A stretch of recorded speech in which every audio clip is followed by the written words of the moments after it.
BJP সরকার দুর্নীতি করবে, তার বিরুদ্ধে আন্দোলন করবে, এটা কিরকম কথা? বিজেপি সরকারের মূল লক্ষ্যই তো হচ্ছে দুর্নীতি করা। ভারতবর্ষের প্রধানমন্ত্রী পিএম কেয়ার ফান্ড করেছেন, তার হিসেব দেবেন না। ইলেকট্রাল বন্ড একটা আইন করে দুর্নীতিকে লালন পালন করেছেন, সুপ্রিম কোর্ট খারিজ করলো, তবু সে টাকাটা ফেরত দিলেন না। ওদের চালায় আরএসএস এর এত টাকা আসে কোত্থেকে? সবটাই তো দুর্নীতি।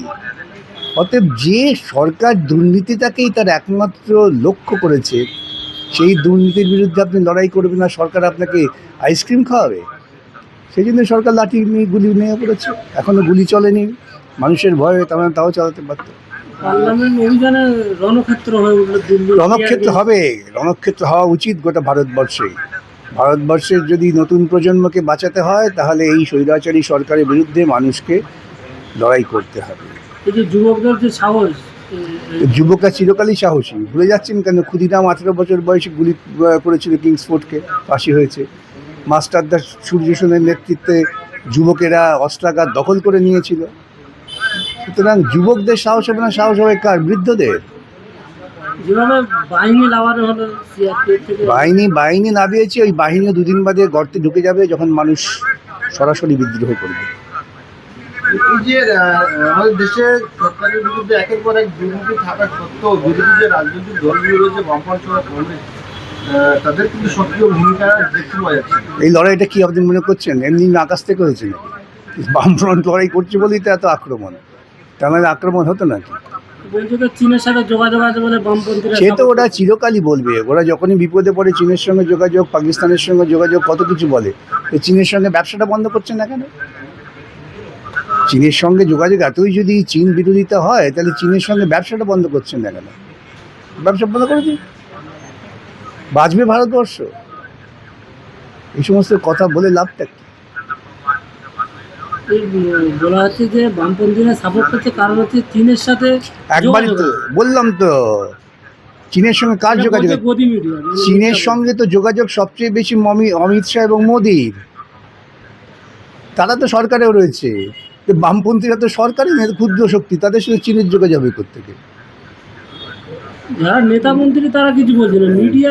না, ও তো পয়সা দিয়ে ওদের নাচ মেয়েরা বুলবুল তো পয়সা মিলেগা, পয়সা পাচ্ছে, নাচছে। একের পর এক দুর্নীতি, অযোধ্যার রাম মন্দির থেকে আমি আবার বলছি একই কথা, বিজেপি দলটাই হচ্ছে একটা দুর্নীতিগ্রস্ত দল, যার জন্মের সূত্রটাই হচ্ছে দুর্নীতি করো। দুর্নীতি শুধুমাত্র টাকা পয়সা দিয়ে হয় না। দুর্নীতি হচ্ছে মানুষের জীবনে অশান্তি তৈরি করা, বিভাজন তৈরি করা, সরকারি প্রশাসনকে কাজে লাগিয়ে লুটপাট করা। সেসব বিজেপি করবে, তার বিরুদ্ধে লড়তে হবে।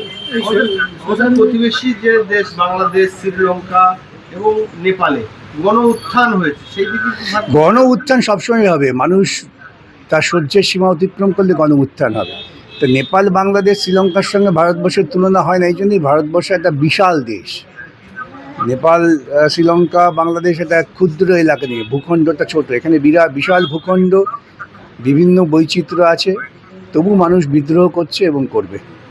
20 বছর পরে বিতর্কিত লেখিকা বাংলাদেশ থেকে বিতাড়িত তসলিমা নাসরিন, তিনি পশ্চিমবঙ্গে আসছেন কোনো একটা প্রোগ্রামে অংশগ্রহণ করতে। ভালো কথা, তিনি আসুন। তাকে যদি এখানে আনার অনুমতি কেন্দ্রীয় সরকার দেন, তো কেন্দ্রীয় সরকারের অনুমতি ছাড়া হয় না কেন? তিনি ঘটনাচক্রে একজন বিদেশি নাগরিক, তিনি সুলেখিকা কি লেখিকা নন, সে বিতর্কে গেলাম। তিনি আসেন, ভালো কথা। তাকে যদি সরকার আমন্ত্রণ জানায়, আসবেন না কেন? আমাদের তো আপত্তি করার কিছু নেই। ম্যাডাম তো দুঃখ প্রকাশ করছে যে বিকাশ রঞ্জন ভট্টাচার্য বলছেন বিজেপির হয়ে। উনি এই কথাটাই তো বিজেপির হয়ে কথা বলা। এই যে উনি যে সমস্ত কথাগুলো বলেছেন, যদি আপনারা বিশ্লেষণ করেন, দেখবেন প্রত্যেকটা কথাই আরএসএসের কথা। আরএসএস যে কথা বলে বামপন্থীদের আক্রমণ করে, সে কথাই উনিও বলছেন। আরেকটা মৌলবাদ, তিনি ইসলামী মৌলবাদের বিরুদ্ধে লড়াই করে নাম করে হিন্দু মৌলবাদীর সঙ্গে তিনি সহবাস করছেন। আর সব মৌলবাদী কিন্তু এক জায়গায় মিলে যায়, এটা বুঝতে হবে। আমার যতদূর জানা, উনি 2000 সালের আগে ভারতবর্ষ পশ্চিমবঙ্গে এসেছিলেন, তখন বামফ্রন্ট সরকার পশ্চিমবঙ্গে ছিল। কি এমন ঘটেছিল যে ওনাকে এই রাজ্য থেকে চলে যেতে হয়েছিল? দর্শকদের জন্য যদি তখন আপনাদের সেই পরিস্থিতি মনে থাকে, তৃণমূল কংগ্রেসের ইদ্রিস আলীর নেতৃত্বে গোটা কলকাতায় একবারে চূড়ান্ত বিশৃঙ্খলা সৃষ্টি, দাঙ্গার পরিস্থিতি তৈরি হয়েছিল ওর জীবনের নিরাপত্তার জন্য। বামফ্রন্টের নিজস্ব কিছু নয়, ওর জীবনের নিরাপত্তার জন্যই ওকে নিশ্চিন্তভাবে পার করে দেওয়া হয়েছিল, যেটা বলে সেফ প্যাসেজ। কৃতজ্ঞতা বোধ থাকলে তিনি এটা বুঝতেন যে বামফ্রন্ট কত উপকার করেছিলেন, যার ফলে উনি যে বেঁচে আছেন আজও, এবং বেঁচে থেকে তিনি বামফ্রন্টেরই বিরোধিতা করতে পারছেন। কাশ্মীর মানে কি বেঁচে আছে বামফ্রন্টের অবদান? বটেই তো, তাহলে তখন যদি ওকে না বাঁচিয়ে রাখার জন্য বিদেশে পাঠিয়ে দেওয়ার ব্যবস্থা হতো সরকারের অনুমতি নিয়ে, কেন তিনি তো বিদেশি, কেন্দ্রীয় সরকারের অনুমতি ছাড়া তাকে তো নড়াচড়ানো যায় না। বিদেশি আবার মুসলমান? সে দেখ, আমি মুসলমানদের নিয়ে আমি মুসলমান, হিন্দু, খ্রিস্টান বুঝি না, আমি বুঝি মানুষ। তিনি একজন বিদেশি লেখিকা, তার জীবনের নিরাপত্তাহীনতা তৈরি হয়েছিল, মৌলবাদীরা তৈরি করেছিলেন। তাকে বাঁচিয়ে রাখবার জন্যই বামফ্রন্ট তাকে সেফ প্যাসেজ দিয়েছিলেন। যেদিন এটা উপলব্ধি করবেন সেদিন বুঝতে পারবেন যে বামপন্থীরা তাকে তার মঙ্গল করেছিল। এই যে পশ্চিমবঙ্গ সরকার বলছে যে কোনো মুসলমান, বিশেষ করে যারা বহিরাগত আছে, বিদেশি আছে, তাদেরকে পালিয়ে যেতে বলছে, আর একে সহমত করছে। সেটা গিয়ে জিজ্ঞাসা করুন শুভেন্দুকে, আমাকে না, শুভেন্দুকে জিজ্ঞেস করতে হবে। তিনি কি বাংলাদেশ ভারতবর্ষের নাগরিকত্ব পেতে পারেন? সেটা তো কেন্দ্রীয় সরকার ঠিক করবে, আর ঠিক করার মালিক তো আমি নেই। মমতা বন্দ্যোপাধ্যায় বামপন্থীদের ধন্যবাদ জানাচ্ছে, বলছে যারা বামপন্থী যারা বন্ধুরা আছে তাদেরকে বলছি আপনারা গণতান্ত্রিকভাবে আন্দোলন করেছেন। এই সত্য ধীরে ধীরে প্রকাশিত হয়। আজকে ওর নিজের অস্তিত্ব বিপন্ন, তাই তিনি বামফ্রন্টের কথা বলছেন। কিন্তু উনিও তো বিজেপির পয়সায়, বিজেপির প্ররোচনায়, আরএসএসের প্ররোচনায় নাচানাচি করেছিলেন। একমাত্র লক্ষ্য ছিল কমিউনিস্ট বিরোধিতা। সেই লক্ষ্য পূরণ করতে ব্যর্থ হয়েছেন, যেহেতু কমিউনিস্ট অত সহজে দমিয়ে যায় না। আজকে নিজের যখন অবস্থা বিপন্ন, তখন তিনি বলছেন বামপন্থীদের আমাদের আসল শক্তি। ভুল ভাঙছে না, ওটা আরও মানুষকে আগামী দিনে আরও বিভ্রান্ত করার পরিকল্পনা। ওকে পেছন থেকে আরএসএস আগেও মদত দিয়েছিল, এখনও দিচ্ছে। 2000 সালের আগে যে 21শে জুলাই কি এমন ঘটেছিল যে সেইটা নিয়ে মমতা ব্যানার্জি বারবার 21শে জুলাই পালন করতেন? 21শে জুলাই পালন করে নাচাগানা করতেন, ভালো খাওয়া দাওয়া করতেন, প্রচুর পয়সা পাওয়া যেত এদিক ওদিক থেকে। সেই আর কিছু না। এই 3 জায়গায় 21শে জুলাই পালন হচ্ছে। 3 জায়গায় কেন?